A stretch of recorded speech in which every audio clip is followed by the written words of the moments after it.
Alors bonjour et bienvenue pour ce débat autour des tensions entre les parents et leurs enfants. Alors, en fait l'idée, ce qu'on va essayer d'aborder dans ce cours, c'est pourquoi on rentre en conflit, pourquoi c'est normal de rentrer en conflit.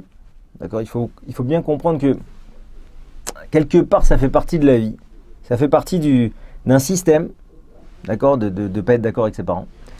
Et on va essayer de comprendre qu'est-ce que ça apporte un conflit comme ça et comment on peut en sortir. Alors voilà, on y va. On va commencer par une Gemara incroyable. Il y a marqué dans le Talmud, d'accord, dans Masechet Ta'anit, dans le traité Ta'anit, il y a marqué là-bas qu'il y avait quelqu'un qui s'appelait Choni HaMe'agel. Choni HaMe'agel, il est très connu parce que Choni HaMe'agel, une fois on a demandé de la pluie et lui il est ce qu'on appelle Ben Bait. Ben Bait, ça veut dire que Choni, il était tellement proche d'Hachem qu'il était Chofshi, open bar chez lui. Et comme il était open bar chez Hachem, les sages venaient lui demander d'intercéder en la faveur du peuple quand ils étaient bloqués. Ça arrivait qu'il y avait une grande sécheresse. Et Choni HaMe'agel, Me'agel ça veut dire l'entourer, il a fait un trou, il a fait un cercle autour de lui et il a dit voilà. Il a dit Hachem, tu sais que j'ai autre chose à faire, j'ai besoin d'étudier, j'ai plein de choses à faire. Maintenant je ne sortirai pas de ce rond tant que tu n'auras pas fait tomber la pluie. Bon. Alors là-bas, la Gemara a dit que si ça n'avait pas été pour Choni, le prince des Juifs de l'époque, il l'aurait excommunié. C'est incroyable de parler comme ça à Dieu. Et finalement, la suite de l'histoire, c'est qu'il a réussi et que l'eau est tombée, etc. Finalement, il a demandé d'arrêter. Il a dit Hachem, écoute, il faut que tu arrêtes, maintenant il y a trop d'eau. En tout cas, c'était vraiment, il était collé à Dieu. Maintenant, la Gemara, elle continue. Elle dit qu'il est tombé finalement dans le coma pendant 60 ans. Et qu'après 60 ans, il est rentré au Beth Midrash et il a demandé s'il y avait ses enfants, ses petits-enfants, etc. Il a dit, oula, ils sont morts. Il y a maintenant les petits-enfants. Et en fait, il se met comme ça au fond de la salle et il entend qu'il y a deux comme ça jeunes étudiants qui sont en train de faire un pile-poule, de se débattre dans la Gemara, d'essayer de comprendre ce qui se passe. Et un il dit à l'autre, purée, mais c'est dommage. Si on avait eu Choni HaMe'agel, mais en 2 secondes, il nous aurait débroussaillé l'histoire.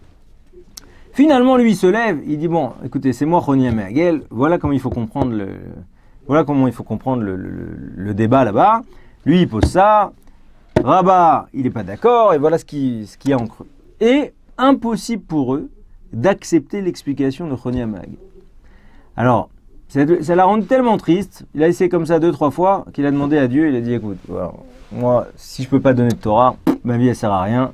Et effectivement, il a dit à Dieu de le rapprocher de lui. Et c'est comme ça que il est mort. Alors maintenant, cette histoire, elle est extrêmement forte et extrêmement importante par rapport à notre sujet. L'idée, c'est quoi ? C'est que chaque personne, elle est adaptée à son temps. Chaque personne est adaptée à son temps. Donc on comprend très bien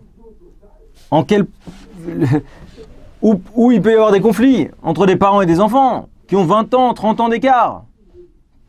La compréhension du monde, elle n'a plus rien à voir. Les nouvelles technologies, le rapport au monde, etc. On appartient à un Dor ou on n'appartient pas à un Dor. Ça veut dire que chacun appartient à sa génération. Maintenant, la force des familles où il y a peu de conflits, où il y a moins de conflits par rapport aux familles où il y a des conflits, ça va être la capacité des parents à comprendre qu'ils ne peuvent pas comprendre. Et donc finalement, d'essayer de laisser l'enfant se développer, d'accord, tout en tâchant de l'éduquer, c'est-à-dire en lui donnant un cadre. Et l'enfant, de son côté, il comprend que ses parents ne peuvent pas comprendre. Mais il comprend aussi que lui, il ne peut pas comprendre et rentrer dans la pensée de ses parents. Et donc par affection, par respect pour eux, il accepte parce qu'il comprend qu'il n'a pas les cartes. Comme quand je vais chez le médecin, j'accepte que le médecin me dise « Monsieur, vous avez tel type d'angine », alors que moi, j'ai regardé partout sur le web et que j'ai vu que j'avais pas ça du tout. Et a priori, je suis venu très fièrement auprès du médecin avec un diagnostic et il s'avère que ça n'a rien à voir avec ce qu'il me dit lui.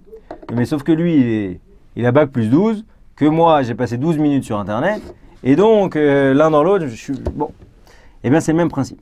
Ça veut dire que il faut comprendre que l'écart entre des parents et des enfants, il est énorme. Parce que c'est un écart sur le regard sur le monde. C'est-à-dire qu'un parent, il ne voit pas les mêmes choses qu'un enfant. Un parent, il pense qu'il comprend. Un enfant, il pense qu'il comprend. Et la faculté des deux à être intelligent, c'est-à-dire à chercher à rentrer dans la pensée de l'autre, principalement par affection pour l'autre, et ben c'est ça qui va faire qu'on va réussir à apaiser les conflits ou encore plus, à ne pas en avoir. Parce qu'il y a toujours une question énorme qui revient, à savoir, est-ce que fondamentalement, tous les enfants doivent faire des crises d'adolescence? On entendra par crise d'adolescence. C'est quoi une crise d'adolescence?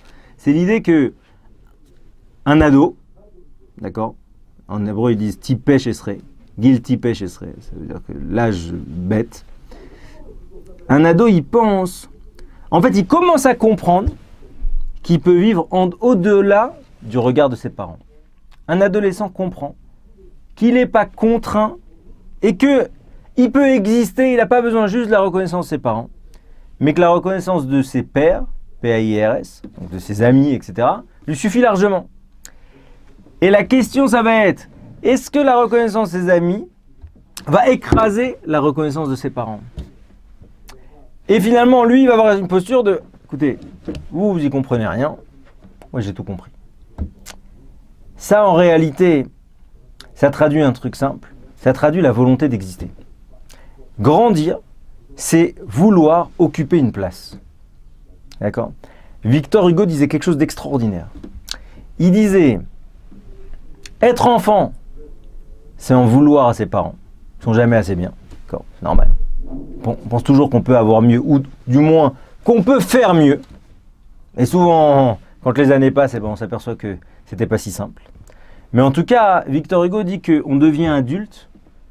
Donc, être enfant, c'est voir les défauts de ses parents. Être adulte, c'est les leur pardonner. C'est arriver à comprendre que c'est des humains. C'est des humains. Ils font des fautes, ils ont du Yetzerara, ils ont du Yetzeratov, ils arrivent à se gérer, ils n'arrivent pas à se gérer. Parfois ils s'énervent, parfois ils souffrent. Et pour un enfant c'est terrible parce que cette image-là du parent qui est quelqu'un finalement de normal, eh bien elle est très dure à accepter. D'accord ? Et en fait c'est le lien entre les parents et les enfants qui vont permettre aux parents et aux enfants d'arriver à construire à deux ce modèle où ils apprennent l'un de l'autre. C'est ça la force. Alors maintenant, une fois qu'on a posé le diagnostic, on va essayer de comprendre comment y arriver. Parce que c'est quelque chose de complexe. Alors, il y a une jolie phrase, une jolie expression française qui dit « Si jeunesse pouvait, si vieillesse savait. » Ou « Si vieillesse savait, si jeunesse pouvait. » C'est-à-dire qu'en gros, il faut, et c'est comme ça qu'on grandit, il faut s'inspirer, profiter du savoir des gens plus âgés, et il faut profiter de la force de la jeunesse. Il faut arriver à combler les deux. D'accord ? Ça, par exemple, et c'est ça qui va permettre de grandir. Ce qu'on explique, par exemple, on dit que on a l'image des Amoraïm, d'accord ? Il y a eu les Tanaïm, d'accord, les sages de la Mishnah, et ensuite les Amoraïm, les sages de la Gemara. Et on dit finalement que les Tanaïm, ils étaient comme des nains sur les épaules d'un géant. Ça veut dire quoi? Ça veut dire qu'ils sont plus grands que des géants.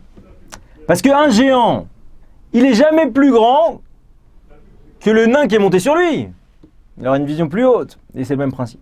C'est l'idée que les Amoraïm, ils montent sur les épaules des gens de la Gemara. Et donc ils voient plus loin. C'est pour ça qu'ils ont pu faire la Gemara. Et bien c'est exactement ça. Hein. Grandir. Grandir, c'est vouloir occuper une place, d'accord, et devenir adulte, c'est vouloir maximiser son potentiel. C'est pas la même chose. Ça veut dire que pour calmer les tensions avec mes parents, il va falloir, que je comprenne qu'il y a des tensions. Ça, en général, on le ressent vite. 2, il va falloir que j'essaye de comprendre dans quelle situation ils m'énervent. Parce qu'on a quand même une promesse de la Torah très forte. Il y a marqué que tu respecteras ton père et ta mère. Ça va très très très loin, le respect des parents. Mais la promesse qui est en face du respect, comme Akadosh Baruch Hu, il rémunère à hauteur de l'effort. L'effort de respecter ses parents, il est tellement fort que la promesse en parallèle, c'est l'allongement de tes jours. C'est-à-dire que plus tu vas respecter tes parents, et plus Hachem va te donner à vivre plus longtemps. Pourquoi ? Parce que toi aussi, tu leur as donné à vivre plus longtemps. Parce qu'il n'y a rien de plus beau pour un parent que d'avoir des enfants qui tiennent compte de ce qu'il dit. Il faut comprendre que jamais un enfant, il pourra rendre à ses parents ce qu'ils lui ont donné. Jamais il va se réveiller la nuit, leur changer les couches, s'user, se stresser parce qu'il n'est pas rentré à l'heure, parce qu'il n'est pas bien en classe, parce qu'il se dispute avec ses profs, parce qu'il s'est fait attraper, parce qu'il commence à fumer, parce qu'il commence à faire n'importe quoi, et ses fréquentations, et c'est là. Ah, ça, Bezrat Hashem, chacun le vivra avec ses enfants. Mais en tout cas, la force pour comprendre et apaiser le conflit avec ses parents, c'est à minima de se mettre à leur place. C'est d'arriver à se dire, est-ce que moi, finalement, je serais content ? Est-ce que je kifferais avoir un enfant comme moi ? Ça, c'est la première question. Si oui, tant mieux. Mais là, il faut un peu d'objectivité. C'est-à-dire, si vraiment je pense que je leur fais du bien, j'essaye de les respecter au maximum, je fais leur volonté, et on crée du lien, d'accord ? Et quand je leur dis quelque chose parce qu'on ne va pas être d'accord, c'est normal de ne pas être d'accord, eh ben je le dis avec de la forme. Je le pose finement. Et ben c'est comme ça que je vais créer du lien, et c'est comme ça que je vais créer de l'amour.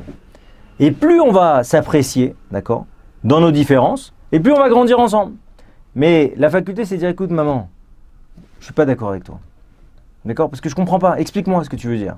Explique-moi. La force de l'explication, ça va permettre déjà d'enlever une tonne de problèmes.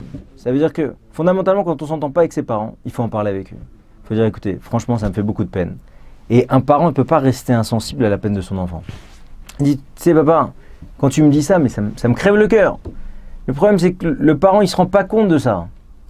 Et donc, la force de l'enfant, ça va être de dire, écoute, je ne suis pas sûr qu'on pense pareil. Il faudrait qu'on regarde. Et comme ça, on va créer du lien. Donc, je reprends. Comprendre le conflit, les sources de conflit. Voir quel moment ça m'énerve.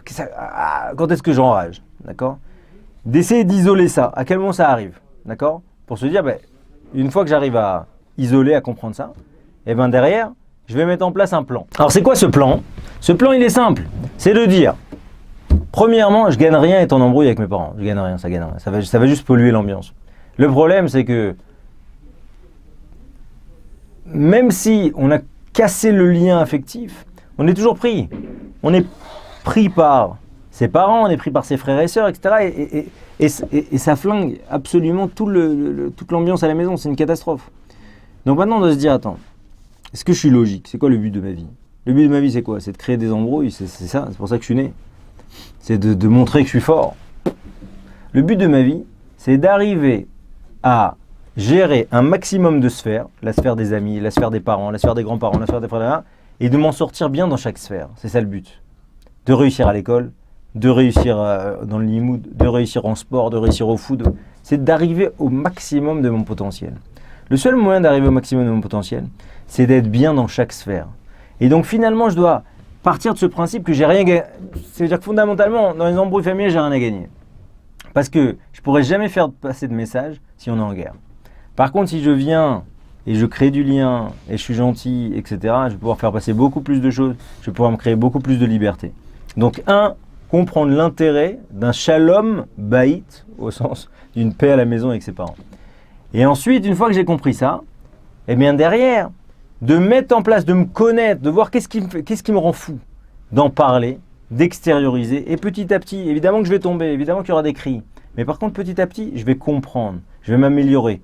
Et ça, je vais m'en servir toute ma vie. Je vais m'en servir au travail, je vais m'en servir avec ma femme, je vais m'en servir avec mes enfants qui vont me rendre nécessairement ce que j'ai fait à mes parents.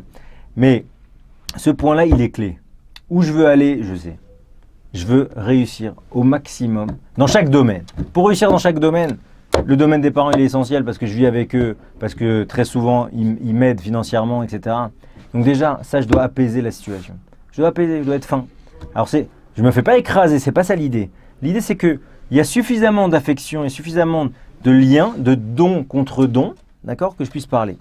Ensuite, une fois que j'ai compris ces points de friction, eh ben, petit à petit, je dis, écoute maman, c'est dur. Voilà, ce que tu me dis, ça me fait de la peine. Ce que tu me dis là, c'est dur.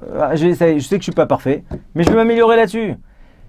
Plus j'enlève les tensions, d'accord, et plus j'améliore mon schéma de vie en général. Et ça, c'est la vie. Maintenant, attention, s'il y a vraiment des choses sur lesquelles on ne peut pas passer, il faut le dire, mais il faut mettre la forme. Parce qu'on ne peut pas écouter les gens dans les cris, ça n'existe pas. A fortiori, des parents, ils ne peuvent pas se laisser donner une leçon par leurs enfants. Pas possible. Pas possible. Donc voilà, que Bezrat Hashem, chacun d'entre nous, on arrive à créer ça, à respecter nos parents, parce que c'est quelque chose de très dur. La Gemara a dit que Abaye, il avait perdu ses parents, et qu'il était orphelin très jeune, et il était envié parce que au moins il était sûr de ne pas être tombé dans la mitzvah de Kibud Av Va'em, qui est une mitzvah des plus difficiles. Donc voilà, ce qu'on se souhaite, Bezrat Hashem, c'est d'arriver à ça, parce que Akadosh Baruch Hu, ce qu'il attend de nous, c'est de travailler, de s'extraire. Et c'est pas pour rien que le respect des parents, il est du côté d'Hachem dans l'étape de la loi. Et, commandement numéro 5. On dit que les 5 premiers, c'est Ben Adam Lamakom. Donc les commandements entre Dieu, entre l'homme et Dieu. Et les 5 d'après, entre l'homme et son prochain. Mais le problème, c'est que les parents, ils sont associés avec Dieu. Si on ne respecte pas ses parents, c'est fondamentalement, on aura du mal à respecter Dieu. Donc en fait, le travail que chacun doit essayer de faire, d'apaiser la relation avec ses parents, ça va l'aider dans sa relation avec Hachem, ça va l'aider dans sa relation avec ses futurs beaux-parents, avec sa future femme, avec ses enfants. Donc en fait, l'effort, il en vaut la chandelle. C'est ça qu'il faut comprendre. Il faut comprendre que dans la vie, d'accord, on doit maximiser ces situations. Ça veut dire qu'on doit réussir ce qu'on fait. La vie, on n'a pas de temps à perdre. Pour réussir, une des briques essentielles, d'accord, c'est d'avoir des rapports apaisés avec mes parents. Tant que j'ai pas compris ça, j'ai pas compris qu'il y avait un gain énorme là-dessous, d'accord, il va me manquer quelque chose. Ça, c'est le point clé. Hatzlacha Rabba.